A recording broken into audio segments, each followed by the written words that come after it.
Fala, Carlos. Olá, Adriano. Boa tarde. Tudo bem? Como está? Tudo bem e você? Tranquilo. Tudo Estamos certo. aqui. Deixa eu arrumar só um pouco a minha câmera para não ficar. Eu acho que eu Ai, preciso arrumar a minha também. tá cortando a sua cabeça. Peraí. Vamos lá, porque ao vivo é assim mesmo, não tem problema.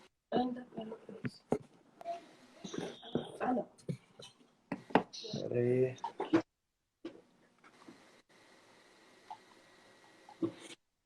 Melhorou? Melhorou. Tanto a Bom, minha quanto a sua. ótimo. Eu tô fazendo enquanto a gente conversa, eu estava fazendo uma pequena divulgaçãozinha final para a galera, pessoal que estudou comigo, aqui ó, Pio 12, ETCAP. Tem muita gente que se interessou na live que eu tive passada. Uhum. Apareceu uma colega do Pio 12 e ela adorou a live com o Maeda. E pronto, já fiz. Muito bem. Vamos lá então, vamos começar? Eu acho que hoje vai ser legal. Vamos. Como gerenciar as suas emoções na pandemia? Só abrindo, né, fazendo uma pequena introdução, para quem não conhece, o Fernando Facchini é terapeuta quântico,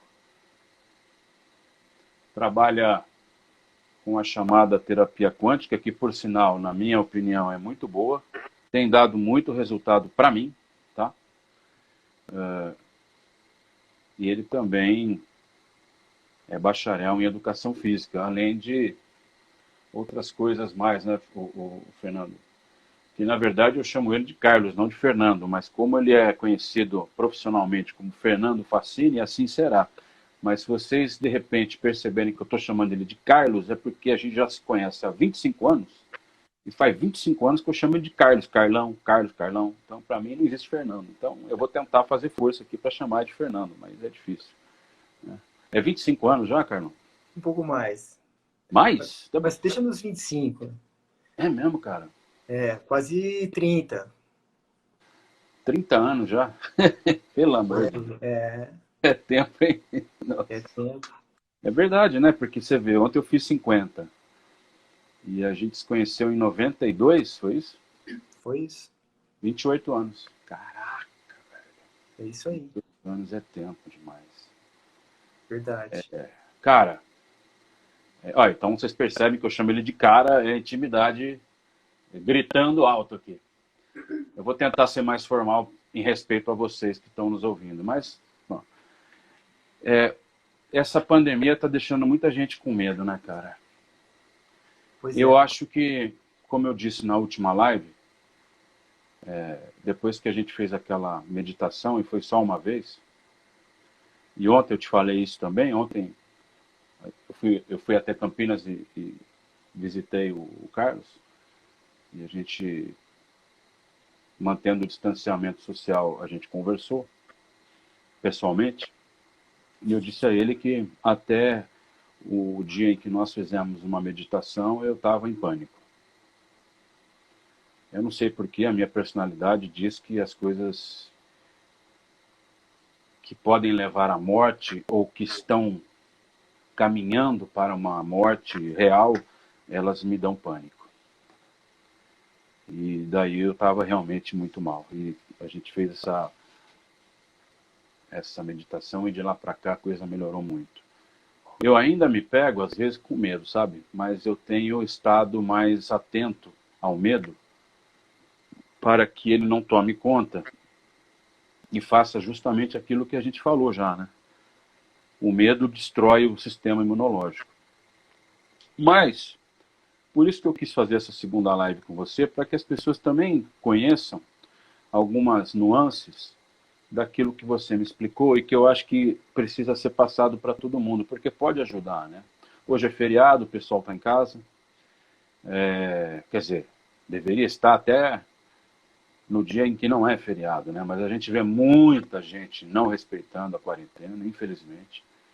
Ontem, na ida para Campinas, o que eu vi em São Paulo foi uma cidade normal, apesar de um trânsito menor. Tudo bem. mas muita gente na rua e muita aglomeração. Eu acho que o pessoal não entendeu ainda ou não quer entender. Ao chegar em Campinas, eu fiquei até surpreso de ver como as ruas aí estão desertas. Parece que aí realmente o pessoal, pelo menos agora, está cumprindo o isolamento ou o distanciamento. Mas eu acho que tudo isso tem muito a ver com o medo. E eu posso estar errado. Por que medo? E ninguém quer pensar na morte, né? Ninguém quer pensar no fim.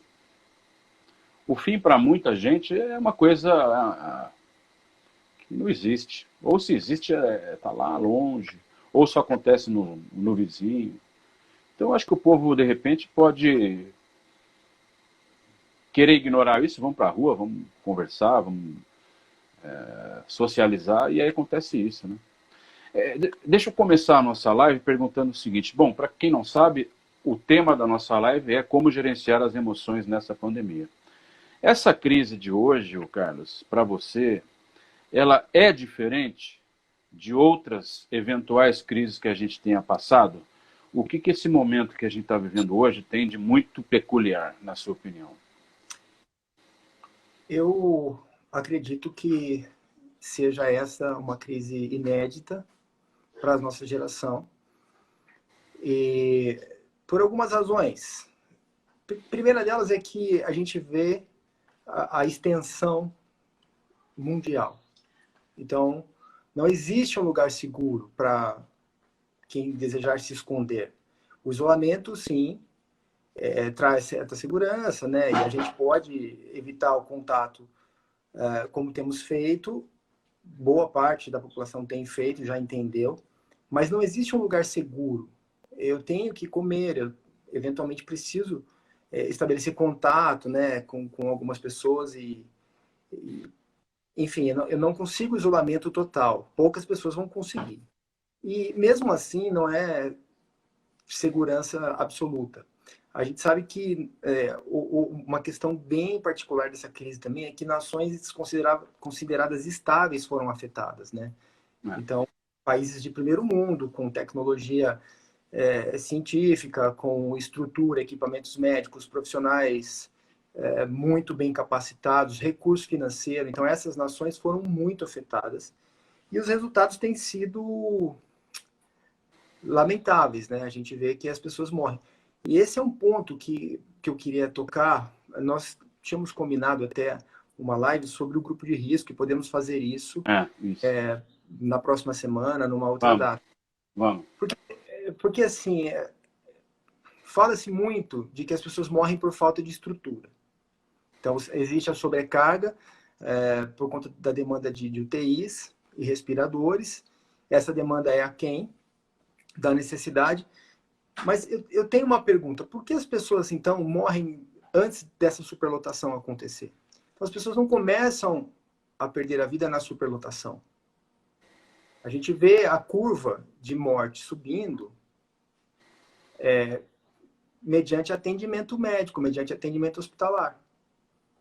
A questão é que existe um grupo de risco que é desconhecido ou não se fala sobre.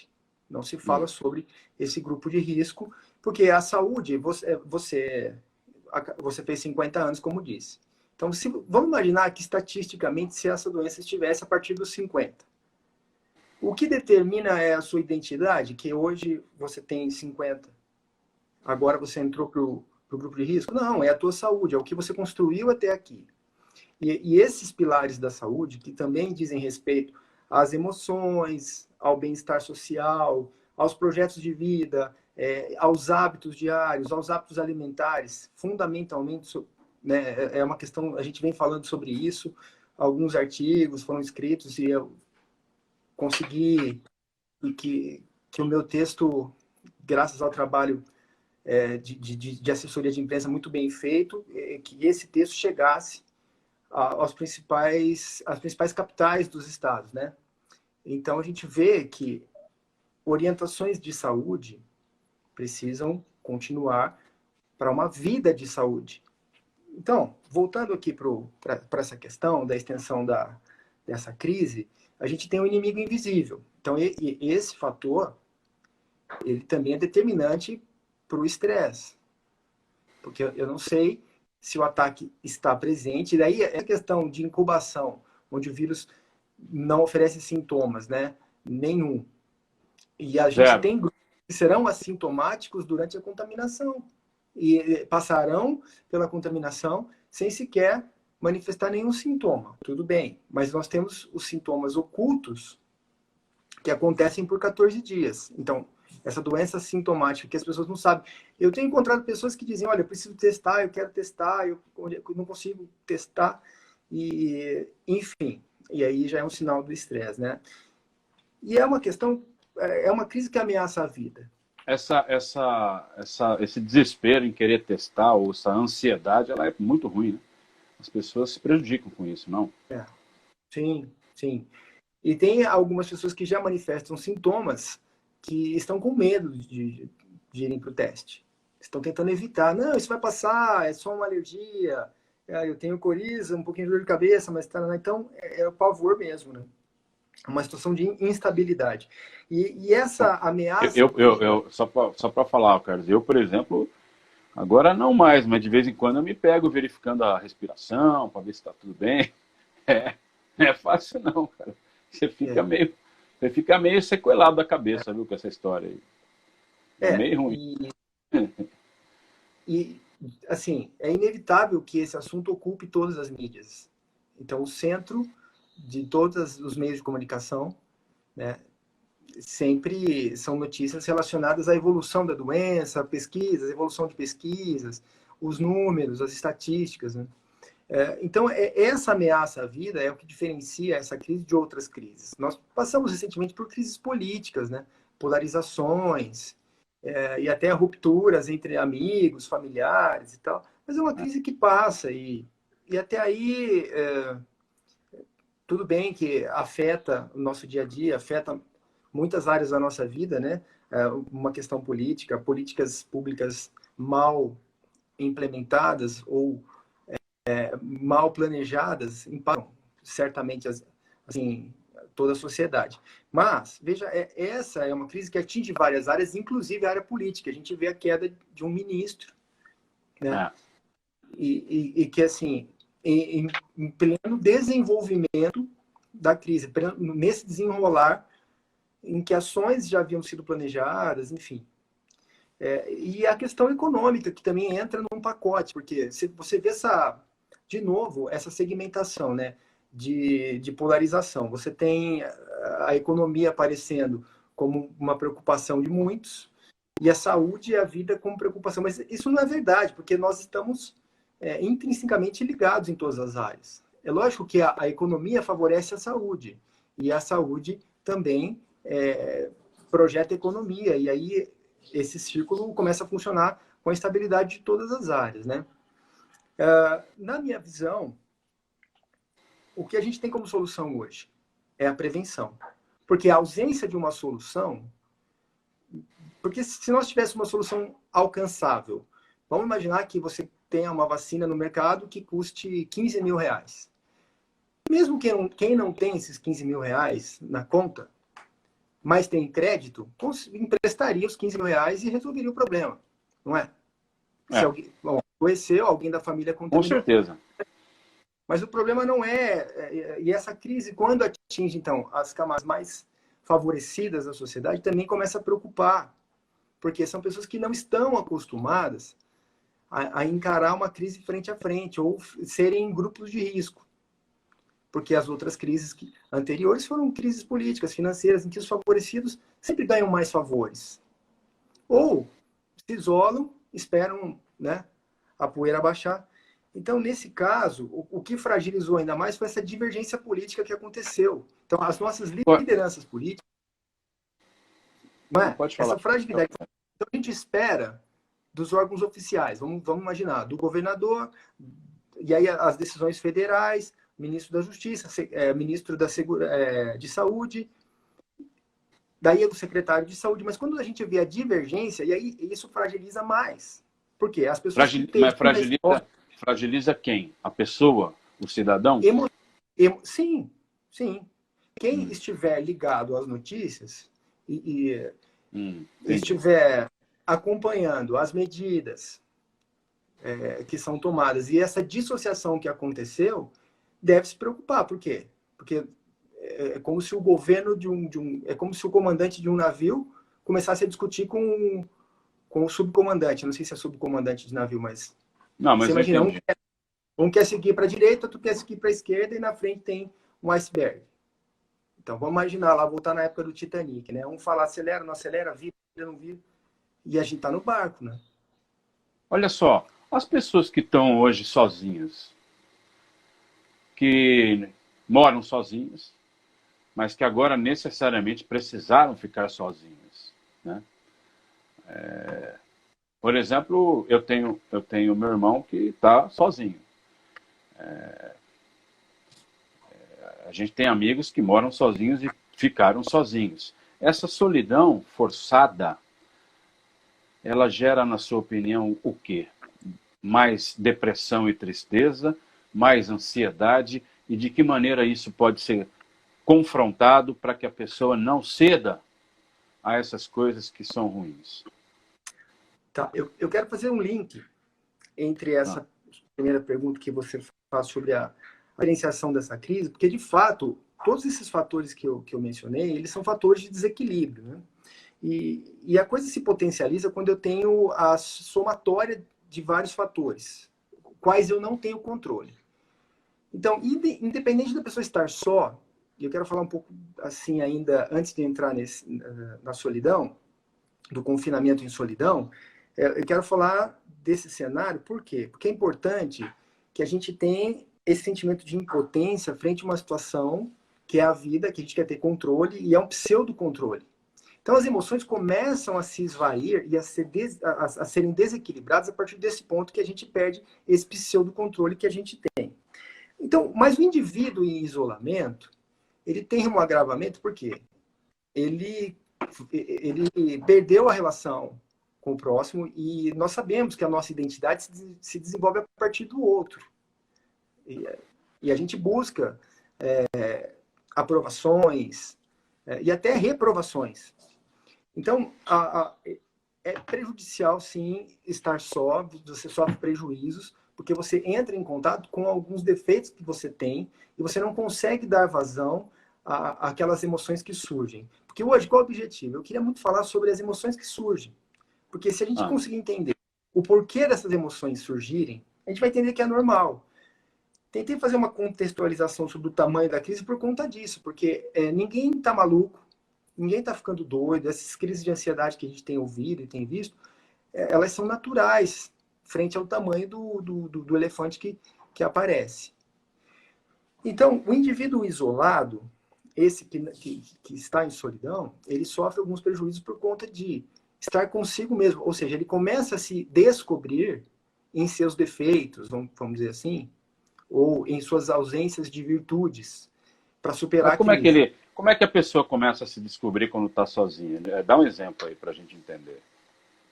Um Sei lá. exemplo é a tristeza. Então, se você está triste e tem alguém para contar que você está triste, você consegue dissolver 30%, 40% da sua tristeza, porque você ouvirá uma mensagem, não, mas não fique triste. Por que você está triste? Mas de Ah, repente não funciona a gente ligar, tipo mandar um sim, WhatsApp, falar com alguém. exatamente. Esse é um ponto interessante. Estabelecer contato mesmo que a distância, pela internet, uma ligação, é interessante a pessoa ver a imagem, ouvir a voz, receber um encorajamento, desabafar. Porque quando você está entre dois ou três, você tem um suporte acontecendo. Quando um está mais fraco, o outro segura e encoraja, consola, suporta. Literalmente suporta, né? É um suporte. E também suporte é de tolerar. Então a gente tem o suporte de apoio e o suporte de tolerância. E isso na relação, você mantém a vida. Você mantém as motivações vitais. Calma, isso vai passar, vai ficar bem. Porque nós temos, assim, esse isolamento, outras crises acontecem. Então a pessoa que está preocupada com o trabalho, ela não está preocupada só com o vírus, ela está preocupada com a empresa que ela trabalha. O outro que é dono da empresa está preocupado com o aluguel que tem que pagar e depois os funcionários. Então, esse efeito em dominó também coloca todo mundo em desequilíbrio. Por quê? Porque as pessoas que me geravam segurança também estão instáveis nesse momento. Todo mundo está Então, instável. Então você pensa numa empresa familiar. A empresa familiar que tem a sua renda de um único empreendimento. E esse empreendimento está parado. Então eu não tenho como pedir apoio para o meu irmão, para o meu tio, para o meu pai, porque é uma empresa familiar, todos vivem daquele recurso, daquela renda, daquele empreendimento. Você compreende? Então, assim, é por isso que, de novo, são emoções que surgem inéditas. E elas confrontam, e elas são desafiadoras porque, de fato, elas são potencializadas pelo isolamento e pela ausência do apoiador que outrora me apoiava nas minhas crises anteriores. Porque agora ele precisa não só ser apoiado, se for um idoso, ele precisa ser protegido. Então, nós temos visto o cidadão de meia idade, agora, sendo obrigado a se responsabilizar pelos pais, a proteger os pais. E de uma hora para outra. Não, entende que tudo bem que a vida, em seu curso, deve preparar naturalmente. A gente passa por um processo de amadurecimento, a gente começa a compreender o envelhecimento dos nossos pais. Mas, assim, abruptamente, meu pai não pode mais me ver, ele não pode mais ir ao mercado, ele não pode... Então, esses desafios causam instabilidades. E se nós conseguirmos aqui entendermos quais são essas instabilidades que aparecem, porque, veja, não são as mesmas que aparecerão para todos. Então, nós vamos falar de predisposição. Tem pessoas predispostas à tristeza, outras ao medo, outras à ansiedade. Percebe? É por isso que a meditação, quando nós fizemos a meditação, Adriano, nós fizemos uma meditação específica para atender aquilo que você sentia. Então, você disse, olha, eu sinto medo. Tá bom, então, qual é a virtude que contrapõe o medo? Qual é? Como é que instabilizar, estabilizar o que está instável? Mas qual é a virtude que se opõe ao medo? Bom, a primeira delas é a paz. O medo, ele denota uma falta de paz, uma inquietação. Seria uma insegurança? É o que a Rosa Maria está falando aí. Insegurança talvez, mas insegurança também entra no pacote. Mas o medo é assim. Imagina que você terá a sua casa invadida e atacada e vão saquear tudo que você conseguiu armazenar no teu armário de comida e isso é colocado em risco. Então aí puxa o medo e aí eu fico apreensivo. Eu fico olhando pelas janelas, qualquer barulho me desperta, enfim. Então o medo está mais nesse sentido aí. E como nós falamos na live anterior, nós temos correlações entre órgãos e sentimentos. Então, e cientificamente comprovado em estudos monitorados, né, por biorressonância, porque nós falamos a semana anterior, na live anterior, que o medo paralisava o sistema imunológico. Falamos um pouco sobre isso. Então, na verdade... Eu não me lembro do título exatamente, mas era alguma coisa assim, né? O problema do medo, né, como ele prejudica, né, a proteção do corpo aos invasores. Não só medo, tanto o medo quanto a tristeza, o desânimo, a falta de perspectiva. Nós vamos falar sobre alguns sentimentos aqui que prejudicam o sistema imunológico, obviamente. Os negativos, de baixa frequência, daí a gente pode até falar um pouquinho o que significa sentimentos de baixa frequência, né? Tá. Mas, nesse sentido, precisamos elencar qual é a emoção prejudicial, o sentimento ou pensamento prejudicial que surge com maior frequência nesses dias. Porque aí nós vamos conseguir planejar uma contraposição a esses sentimentos. Me diga uma coisa, na sua opinião hoje, o que mais põe em risco a saúde emocional das pessoas e principalmente nesse momento em que a gente se encontra? Você está enumerando várias coisas aí, mas o que seria o fator mais ruim, o pior fator nesse sentido de desestabilizar a saúde da pessoa num momento como esse que a gente precisa ter, a gente precisa estar estável, né, emocionalmente, senão a coisa desanda.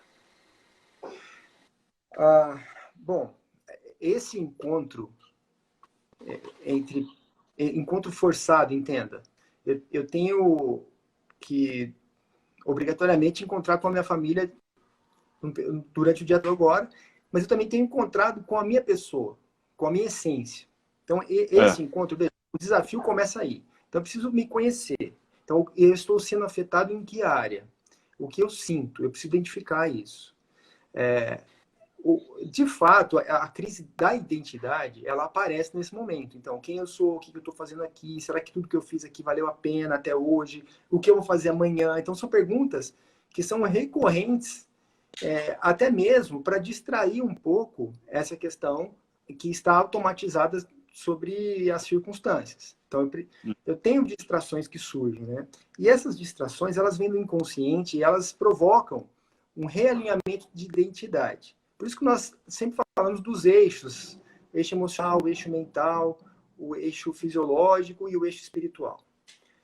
Então, a maior fragilidade, Adriano, nesse momento é a pessoa não ter desenvolvido um desses eixos e, nesse momento, ela entrar em contato quase que como se fizesse um balanço geral da vida dela. Puxa, eu nunca cuidei da minha saúde fisiológica. Eu não fiz exame cardiológico nos últimos 15 anos, ou nunca fiz. Eu como tudo que dá vontade, eu não cuido das minhas articulações, não faço alongamento, não me preocupo com nada. Então, esse é um ponto interessante, porque isso gera mais desequilíbrio, porque vem acompanhado de culpa, o medo aumenta, porque, puxa, será que minha saúde está ok? De um outro lado, vamos falar do eixo espiritual. Eu não tenho fé, não acredito em nada, eu não acredito nem em vírus, porque tudo que é invisível para mim é muito relativo. Olha, tem uma galera aí que não acredita em vírus não, viu? Que acha que o vírus é coisa da China comunista, vai fazer manifestação, esse povo aí. Acho que você está falando desses, né? Não, só pode ser. Também. Eu só acredito no que eu vejo. Se eu não enxergo o vírus, eu não acredito. Então, o desequilíbrio nesse eixo, que é um eixo abstrato, sim, o eixo de fé, ele é abstrato. Mas ele precisa existir, porque nós temos a ciência comprovando que esse eixo em funcionamento saudável compõe 25% do pilar da saúde e estrutura todos os outros. Então, mas veja, você fala fé como alguém que acredita em algo, isso necessariamente tem que ser religião? Ou a religião... eu sempre quero colocar também o ateu. E quem não acredita em nada sobrenatural? Quem acredita, sei lá. Sim. Eu também não sei como é possível não acreditar em nada, mas eu respeito quem não acredita em nada. Sim. Então, assim, como é que faz? Veja, o sobrenatural já é comprovado. É como não acreditar no vírus. Na minha visão, não acreditar no mundo extrafísico, por exemplo, é como não acreditar no vírus. Porque, veja, essa unidade extrafísica, ela já é comprovada. Então, cientificamente, nós sabemos que nós não vemos, mas existe. Ok. A religião, ela vem para dar forma e criar caminhos decididos, muitos deles são decididos de forma política, antropológica, para dar forma e compreensão. E aí, a gente vai criar uma polêmica terrível se a gente falar que isso é certo, isso é errado e tal, mas o que eu estou me referindo é sempre pensar em algo extramatéria, que exerce um poder soberano, o qual a gente ainda não compreendeu, e isso é que é comprovado cientificamente, e que estabelece relação com os indivíduos a partir de pensamentos e comunicação. É isso. Então, não acreditar nisso é como não acreditar no vírus. Você me entende? Porque já está comprovado cientificamente.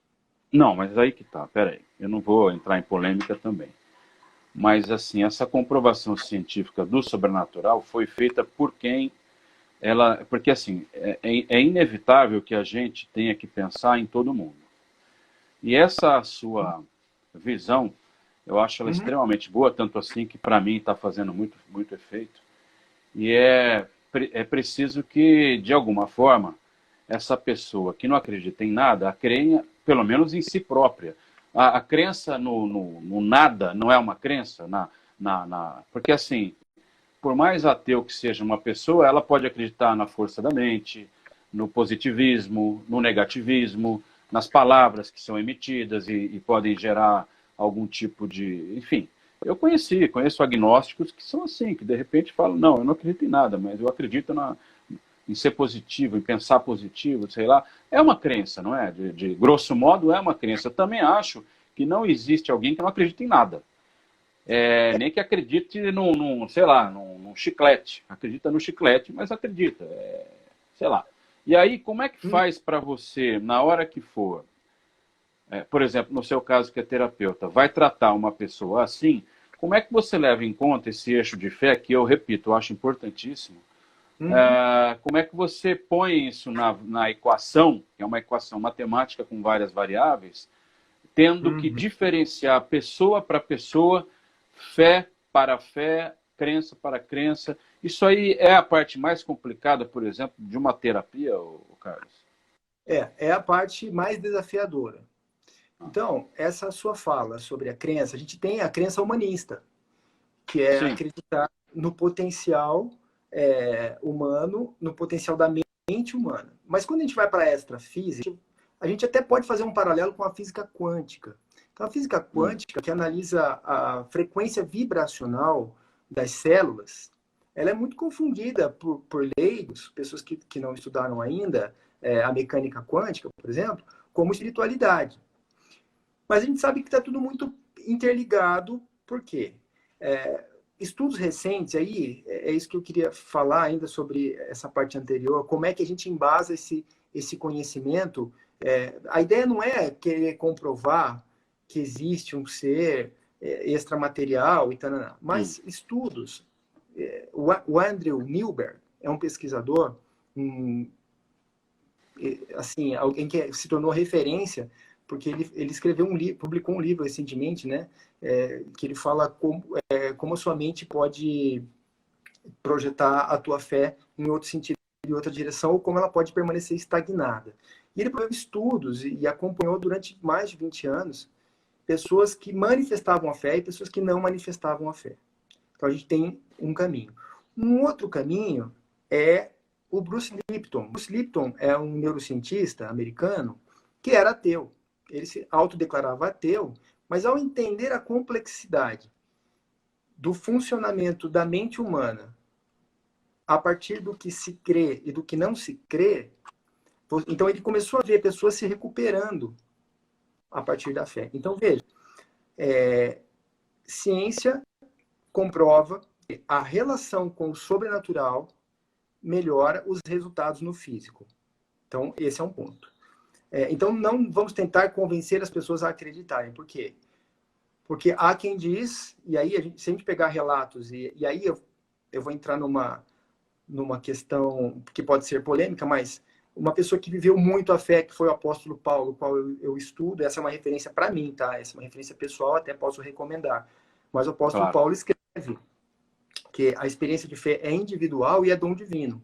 Então, não posso tentar convencer o outro de que existe um Deus para ele, o qual ele ainda não viu e não compreendeu.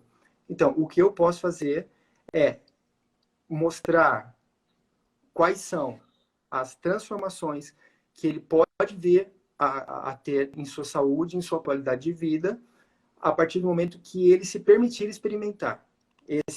As terapias funcionam dessa forma. Então, veja, nós podemos expandir, porque a célula é energia. Nós estamos aqui agora, veja, a física quântica vai dizer isso. Eu estou te vendo por conta de uma ressonância. Por quê? Existe um grau de comunicação entre um satélite que codificou as vibrações da sua imagem, do seu som, do som emitido pela sua voz, que traz aqui para mim, o meu aparelho decodifica isso e eu te enxergo, você me enxerga e a gente conversa e as pessoas que estão nos assistindo da mesma forma. Então, esse mecanismo eletromagnético também funciona na célula. E ele funciona em decorrência do processamento das minhas emoções e pensamentos. Você percebe que a célula ela é consequência. Então, todo sintoma físico, toda manifestação física, ela é decorrente de algo que aconteceu anteriormente, numa escala de tempo muito fracionada, assim. Imagina que nós estamos aqui, se nós estivéssemos ao vivo, frente a frente, você imagina que nós estaríamos vibrando de tal modo que você aparece, desaparece, aparece, desaparece, aparece, desaparece. Ou seja, se eu conseguisse uma câmera de alta velocidade, eu conseguiria fotografar um momento em que você não estaria na minha frente, por conta da vibração molecular. Então, essa Caramba, vibração é mesmo? é mesmo. Por quê? A sua imagem congelou. Sua imagem congelou. Voltou. Espera aí, tá sem o áudio. Espera aí, só um minuto.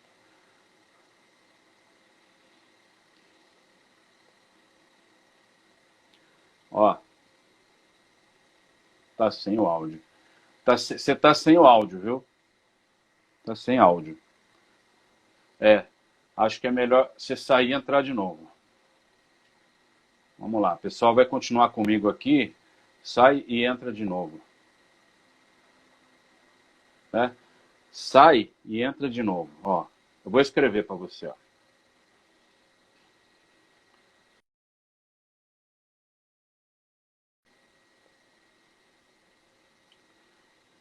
Vamos lá, pessoal. Débora, está aí ainda?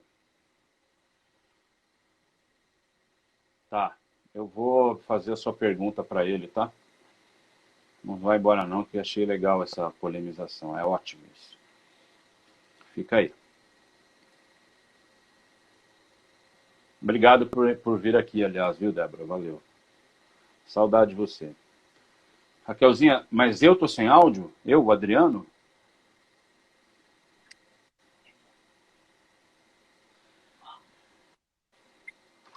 Oi, Adriano? Eu tô ouvindo. Sim, também te ouço agora. Ok. Você tá me ouvindo? Oh, sim, Então sim. vamos lá. Eu vou aproveitar essa interrupção rápida só para que teve um comentário aqui. Sim. A Débora Lange é minha amiga, faz 7 anos que ela é nossa amiga. Ela é ateia, isso eu já sabia. Uhum. Mas ela acredita em energias positivas e negativas. Então ela diz isso. Eu sou ateia, acredito em energias. É o que eu falei para você. Eu conheci e conheço ateus que não são pessoas que simplesmente não acreditam em nada, absolutamente nada. Não existe, na minha opinião, entendeu? Então ela diz isso, ó, eu acredito em energias positivas e negativas e na lei do retorno.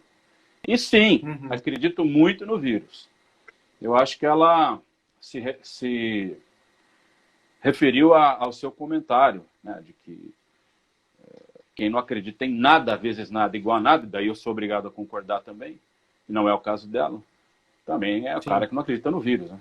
Não é possível não acreditar em nada, aí eu não consigo. Embora, se eu conhecer alguém, eu vou respeitar, tudo bem, mas não consigo. Aí a Daniela diz que é assim, as pessoas se relacionam com a espiritualidade de formas diferentes. Né? Você concorda com isso, Carlos? Eu concordo. As pessoas podem se relacionar da forma como se sentirem desenvolvidas para aquilo. Porque o eixo de fé, o maior problema é o não funcionamento do eixo de fé. Eu me referi a essa questão do eixo de fé. Eu tenho a minha fé. E assim, eu tenho a minha fé centrada. E é esse caminho de fé que eu percorro, eu posso compartilhar somente com aquela pessoa que compreender que algo sobrenatural pode acontecer e que algo sobrenatural está acontecendo comigo. Então, veja, quando eu disse sobre a lacuna, é quando a pessoa diz, olha, não existe nada além do mundo extrafísico, e ponto. Porque o desenho... Extrafísico ou físico? Mundo físico. Não, mundo extrafísico, extramaterial. Então, vamos supor, eu tenho o mundo material. Eu vou acreditar que não existe nada além dele. Ah, tá. Então, não existe o extrafísico, esse que não existe. Isso, exato, Tá, exato. entendi. Agora, o fato de que o eixo espiritual, esse eixo para a fé, é onde você desenvolve a sua espiritualidade, é necessário que você tenha um alvo para essa espiritualidade. Então, se eu acredito que algo acontece além do mundo que eu vejo, eu tenho esse eixo ativo. Daí, descobrir se isso é saudável, se não é saudável, como eu estou processando esse eixo de fé e o quanto ele me faz bem, isso é uma outra história. Tá, Mas a entendi. gente traz isso para a gente traz isso para a discussão como um eixo vivo, entende? Entendi. Um eixo que está vivo. E aí eu consigo entender a minha correlação com um mundo extrafísico, que é o que o apóstolo faz o tempo todo. E aí, de novo, essa é a minha orientação de fé, por isso que eu estou falando sobre o apóstolo Paulo, porque a minha fé, para quem não sabe, eu sou cristão, protestante, eu sigo estudos relacionados ao Antigo Testamento da cultura judaico-cristã, e depois a visão messiânica de que o Cristo Redentor foi apontado como sendo a nova aliança para a humanidade. Então, essa é a minha fé. Então, obviamente que eu percorro por esse viés quando cito o apóstolo Paulo como alguém que seguiu esse caminho judaico-cristão, embora fosse um romano anteriormente, perseguidor de cristão, e a história talvez, eu sei que você conhece essa história, mas também não estou aqui querendo polemizar, não é? É só para fazer Ah, a eu minha entendi. referência.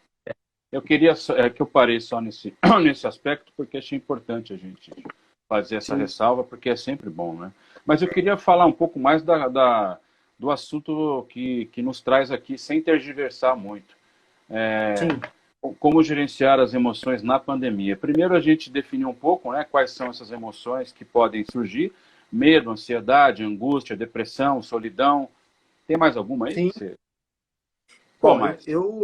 minhas principais são essas que eu tenho recebido como relato, né? A tristeza, a ansiedade, a insegurança, como alguém disse aqui. Quem é que disse insegurança? Eu não me lembro, mas alguém falou Foi a sobre Rosa isso quando Maria. Aliás, o pessoal que está vendo a gente, podem perguntar o que vocês quiserem, viu? Aliás, eu pergunto aí para vocês qual é o sentimento que vocês estão experimentando em demasia nessa pandemia. No meu caso, medo, né?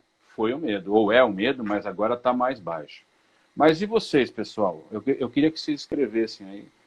Que sentimento vocês têm experimentado em demasia nessa quarentena, até para a gente poder conversar com o Fernando sobre isso. Continua aí, Carlos, manda bala, enquanto o pessoal responde.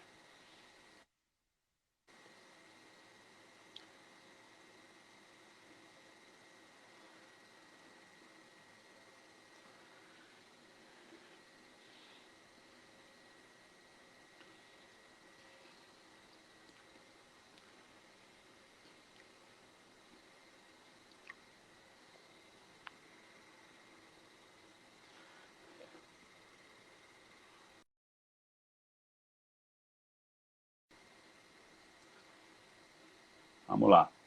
Então vamos lá. A Gil escreveu insegurança, a Ana saudades. Saudades é fogo, hein? Segurança do que está por vir, exatamente.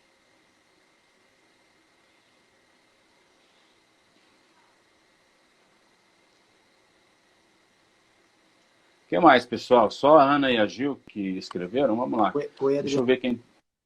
Oi, Carlão. Ó, o Davi, o Lucas, Oi. a Raquel. Fala, Bruno, você também, a Débora, a Dani, a Lânia. Ô, Dani, você, família toda lá na Bahia, o que você está sentindo? Débora, o que você está sentindo em demasia? Raquelzita, Davi, Lucas, o que vocês estão sentindo em demasia nessa quarentena, tá? Ó, a Ana de saudades. Saudades eu não tinha pensado, cara. Saudades. Coisa Pois forte, é. saudade. Não Saudade, estava na minha lista também. É. saudade do quê, Ana? De quem? Ou do quê? A gente vai conversando aí, você vai escrevendo. Porque realmente, saudade não estava na Olha, lista, né? Não estava na lista. Insegurança, estava? Insegurança, sim, acompanhado do medo. Do...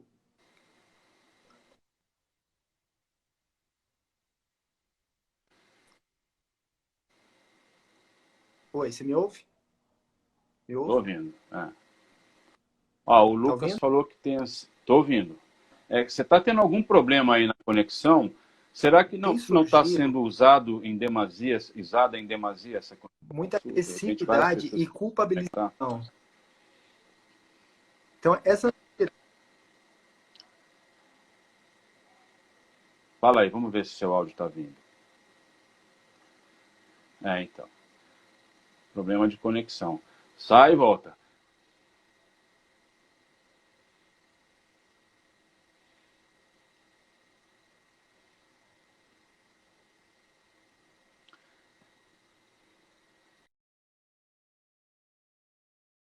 Família toda isolada no mato, eu com muito medo por fazer parte do grupo de risco, tenho lúpus e a imunidade muito baixa. Fica aí, Deborinha, por favor, fique aí, viu?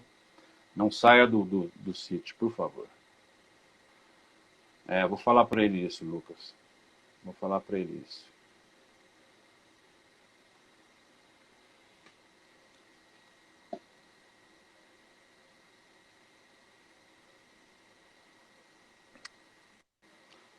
Ô, Carlos, deixa eu te falar uma coisa. O Lucas deu uma Oi, ideia Adriano. boa, Você me ouve? que é a seguinte: desliga da Wi-Fi, tenta ir pelo Sim, 4G, para ver se de repente não dá problema. Você está ligado na Wi-Fi?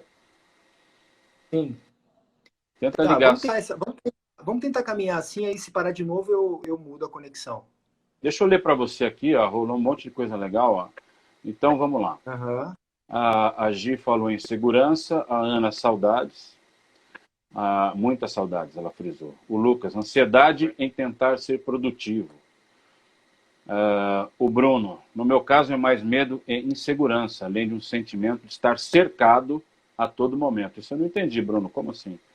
A Ana dizendo que saudade da família, dos irmãos, das pessoas. A Dani está falando em segurança de como o futuro vai ser, porque Uhum. transformações vão acontecer após isso. A Ana completa que tem saudade de conversar.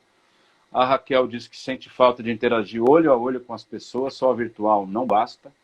A Débora diz Uhum. que está com a família toda isolada no mato, ela mora num sítio lá em Atibaia. Eu com muito Uhum. medo por fazer parte do grupo de risco, ela tem lúpus e imunidade muito baixa.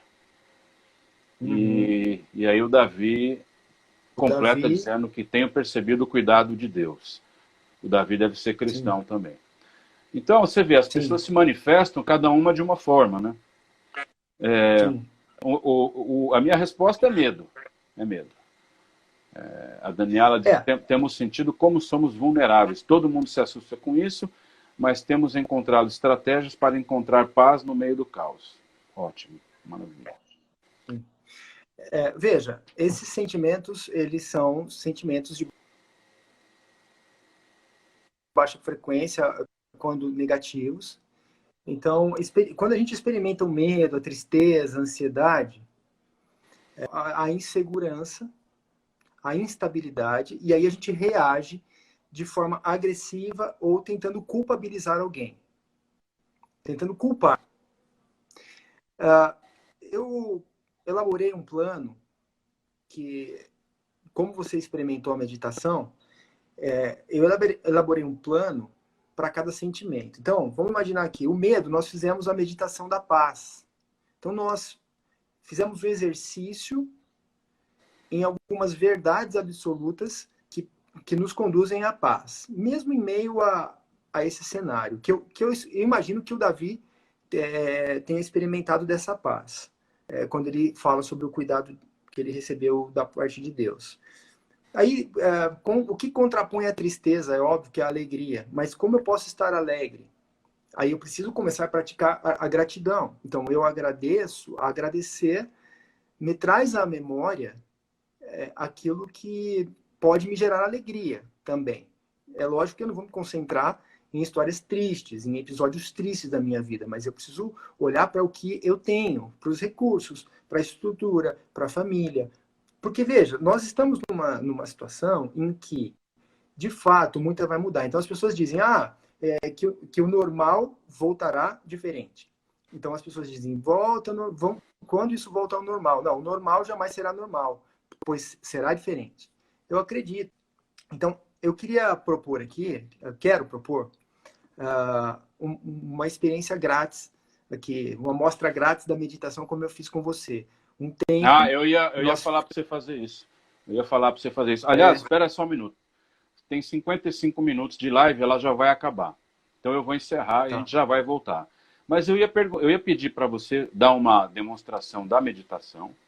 E eu ia perguntar para todo mundo que está aí agora se vocês acreditam na meditação. Mesmo a Débora, por exemplo, que é ateia, mas meditação não tem nada a ver com acreditar em Deus, eu acho. É mais uma coisa interior da nossa mente e tal. Porque daí ele vai fazer, ou vai demonstrar, e a gente vai fazer. Eu ia pedir para você fazer isso, porque para mim deu muito certo. Então, poxa, por que não, de repente, dar uma demonstraçãozinha para o pessoal aqui, né? Sim. E aí a gente pode abrir, para quem tiver interesse, no meio da semana, depois do feriado aí, ao longo da semana, a gente pode reservar 15 minutos para fazer com cada um acerca do sentimento negativo que tem surgido, porque aí seremos mais assertivos quanto à necessidade de cada um. Mas eu vou explicar um pouquinho do mecanismo. Tá, vamos fazer o seguinte... Você acha melhor a gente sair e voltar? Ah, legal, a Débora falando. Ela acredita e pratica, que ótimo. A Raquel também acredita. Ô, pessoal, vamos voltar aí, eu vou encerrar agora, vocês voltam já, para a gente ver isso daí na prática. O Carlos vai ensinar a gente, mas antes dele ensinar, eu vou perguntar mais uma coisa aí, porque acho que vai dar jogo isso. Hein? Vou encerrar agora, já volto.